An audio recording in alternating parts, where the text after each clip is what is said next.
Legal dictation number 78. Be ready. Start. The question is as to whether the interference with the punishment by the labor court was justified or not. In other words, the question is whether the punishment imposed was so harsh or so disproportionate to the charge proved that it warranted or justified interference by the labor court. Here, it had been clearly found that the employee during work had hit his superior officer with a tension screw on his back and on his nose, leaving him with a bleeding and broken nose. It has also been found that this incident was followed by the unauthorized absence of the employee. It is in the context of these charges found established that the punishment of termination was imposed on the employee. The jurisdiction under Section 107A of the Act to interfere with punishment when it is a discharge or dismissal can be exercised by the labor court only when it is satisfied that the discharge or dismissal is not justified. Similarly, the High Court gets jurisdiction to interfere with the punishment in exercise of its jurisdiction under Article 226 of the Constitution of India only when it finds that the punishment imposed is shockingly disproportionate to the charge proved.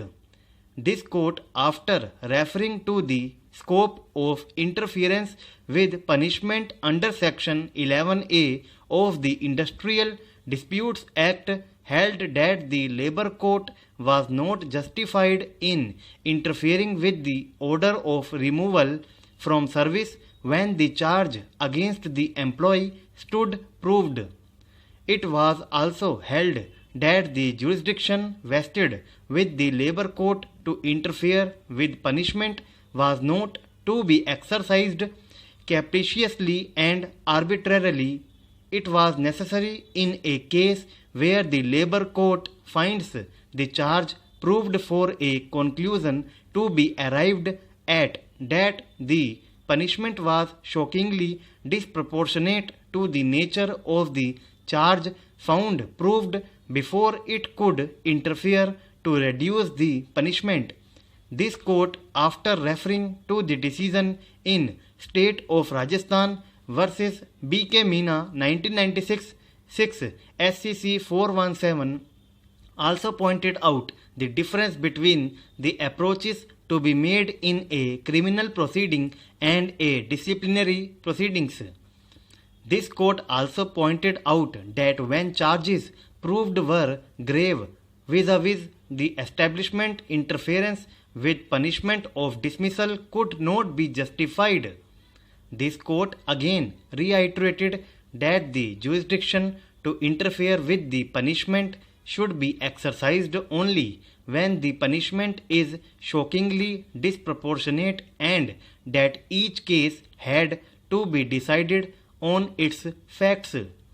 This court also indicated that the labor court or the industrial tribunal, in terms of the provisions of the Act, had to act within the four corners thereof. It could not sit in appeal over the decision of the employer unless there existed a statutory provision in that behalf. The tribunal or the labor court could not interfere with the quantum of punishment based on irrational or extraneous factors and certainly not on what it considers a compassionate ground. It is not necessary to multiply authorities on this question since the matter has been dealt with in detail in a recent decision of this court.